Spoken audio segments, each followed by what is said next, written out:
J'ai compris pour la séquence de cours, professeur Chen a tout bien expliqué dans sa vidéo précédente, mais maintenant je fais comment pour faire une séance? Et c'est quoi sa séance?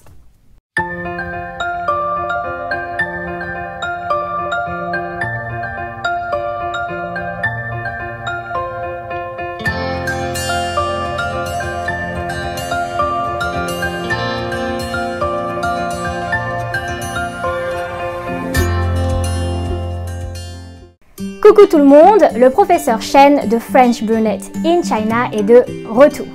Je vous aide à travers cette chaîne YouTube à savoir les démarches à entreprendre pour devenir assistant de FLE en Chine avec le CEP. Je vous donne des conseils ainsi que des retours d'expérience pour faciliter votre année d'assistant. Aujourd'hui, je vais vous expliquer brièvement ce qu'est une séance et comment en créer une. On commence, comme la dernière fois, par un tout petit peu de théorie avant de passer à la pratique. Tout d'abord, qu'est-ce qu'une séance? C'est tout con, la séance c'est un cours. Pour que votre séance soit optimale, il va falloir tenir compte des différentes phases qui la composent. Les phases sont les temps forts et les temps faibles. Le temps fort, c'est lorsque vous mobilisez les savoirs des élèves. Par exemple, lorsqu'on réactive en début de cours les connaissances apprises par les élèves au cours précédent, ça c'est un temps fort parce que les élèves doivent produire des phrases. C'est un temps de production. Le temps faible, c'est lorsque vous ne sollicitez pas les élèves. Par exemple, la trace écrite est un temps faible parce que les élèves reçoivent les informations. Ils ne produisent pas de phrases, c'est donc un temps de réception. Le temps faible, en fait, c'est un peu comme un temps de repos, vous voyez? À quoi servent ces phases? Il est important d'avoir différentes phases dans une séance afin d'éviter l'ennui en classe et afin d'éviter que cette séance soit monotone. Voici donc un exemple d'une séance ou cours, c'est pareil, avec ces différentes phases. Vous commencez votre cours par la phase de reprise. Il s'agit des rituels de classe ou alors un contrôle du travail précédent ou alors une interrogation orale en classe entière ou de manière individuelle ou alors une correction d'exercice à l'écrit, des petites activités en guise d'échauffement, etc. Tout ça, c'est un temps fort. Ensuite, vous avez la phase de découverte d'un document étudié, donc compréhension orale ou compréhension écrite ou alors vous faites un travail individuel ou en groupe, c'est un temps faible. Puis vous avez la mise en forme de l'expression, donc production écrite ou production orale, ça c'est un temps fort. Et enfin, vous avez la phase de bilan, donc réflexion sur ce qui a été fait, prise de notes et consignes de travail à la maison, il s'agit d'un temps faible. Maintenant que vous savez ce que sont ces termes, je vais vous indiquer la marche à suivre pour réaliser votre trame de séance. En Chine, j'ai des cours de 45 minutes, je vais donc vous montrer comment réaliser une séance pour ce timing, mais ajuster la durée de vos activités pour qu'elles conviennent à votre heure de cours. Je précise également que je n'ai pas réalisé cette trame de séance, c'est une des filles avec qui j'ai travaillé en groupe qui l'a réalisée. Je la réutilise et je l'ai modifiée pour qu'elle me convienne parfaitement. N'hésitez pas à en faire de même et à la remanier à votre sauce. Voici donc un exemple d'une trame de séance vierge que vous allez remplir pour chacun de vos cours. Ce modèle de ce déroulé de séance tient sur une page. Comme pour la trame de séquence, vous voyez tout en haut le titre de votre séance que vous allez ajouter. Par exemple, si je veux travailler sur la famille lors de cette séance, je peux l'appeler « Ma famille chérie »,« Ma famille »,« Voici ma famille », etc. Vous l'aurez compris, un titre qui va résumer un peu votre séance. Tout en haut, à gauche, vous notez le numéro de votre cours. Alors cours 1 sur 10, 2 sur 10, etc. Et tout à droite du titre, vous notez la classe, 6e, 5e, etc. N'oubliez pas que vos séances doivent être cohérentes, c'est logique, mais vous n'allez pas avoir en séance 1 la rédaction d'un email à un correspondant français si avant vous n'avez pas enseigné le vocabulaire et la grammaire nécessaires pour que vos élèves puissent avoir du contenu à mettre dans cet email. En dessous de la classe, vous indiquez le niveau visé tiré du CE-CRL. Si votre école s'en sert, bien sûr. Sinon, vous zappez cette case.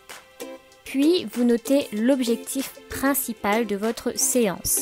Par exemple, pour reprendre ma séance sur la famille, mon objectif principal sera d'introduire et de mémoriser le vocabulaire des membres de la famille.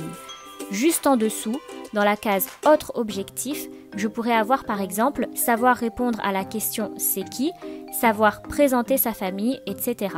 Vous décidez de ce que vous voulez enseigner.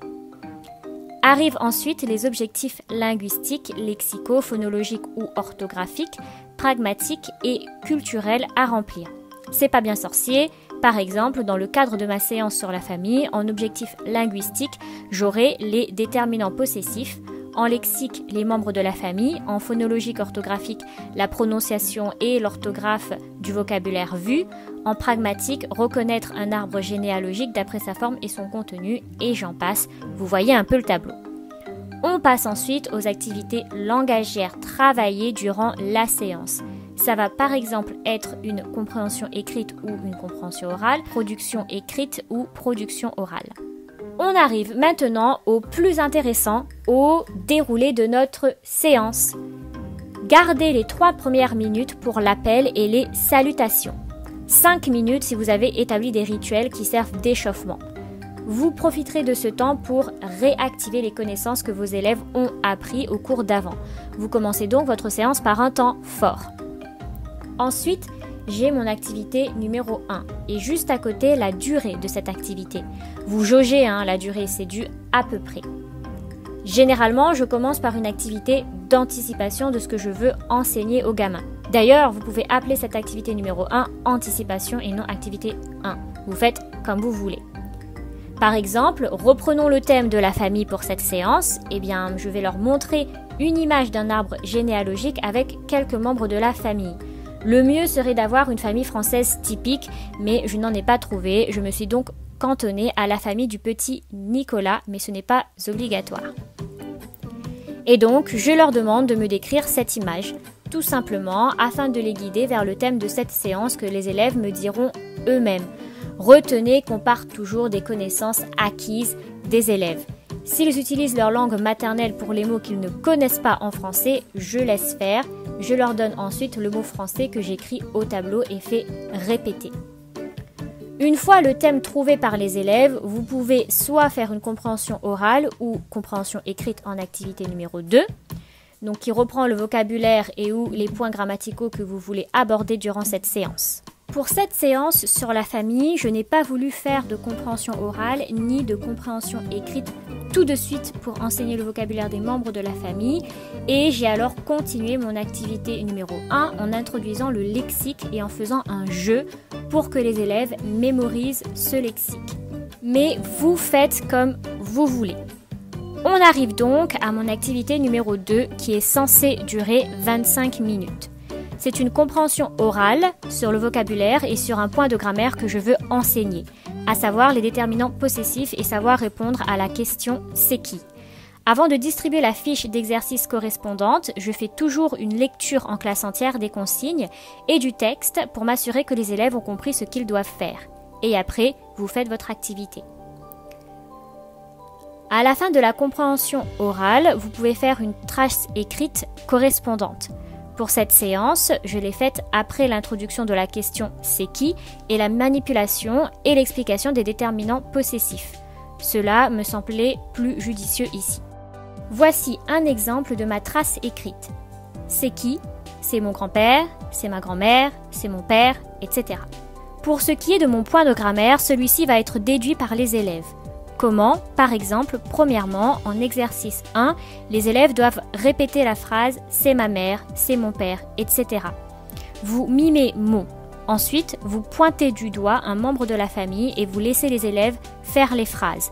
Et vous faites cela pour les autres déterminants possessifs. Deuxièmement, vous faites des exercices de manipulation où les élèves vont travailler en groupe ou en binôme pour pratiquer ce point de grammaire. Et enfin, vous faites observer les phrases incluant le point de grammaire et vous demandez aux élèves de déduire la règle de grammaire. Vous finissez ensuite votre séance par une phase récapitulative.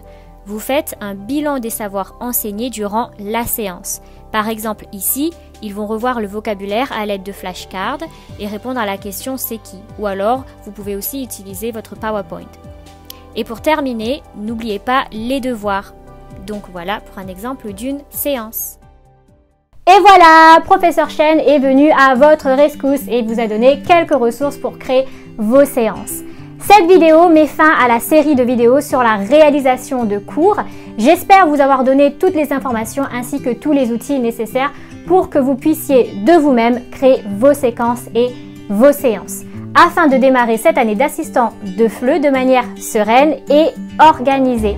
N'hésitez pas à laisser vos remarques en commentaire. Moi, je vous dis à dans 2 semaines et dans la prochaine vidéo, je parlerai des applications à avoir lorsqu'on vit en Chine. Et surtout, comment s'en servir lorsqu'on ne parle pas chinois et lorsqu'on ne lit pas chinois. Abonnez-vous pour ne pas manquer la suite. Je vous remercie d'avance et je vous dis à dans 2 semaines. Bye bye!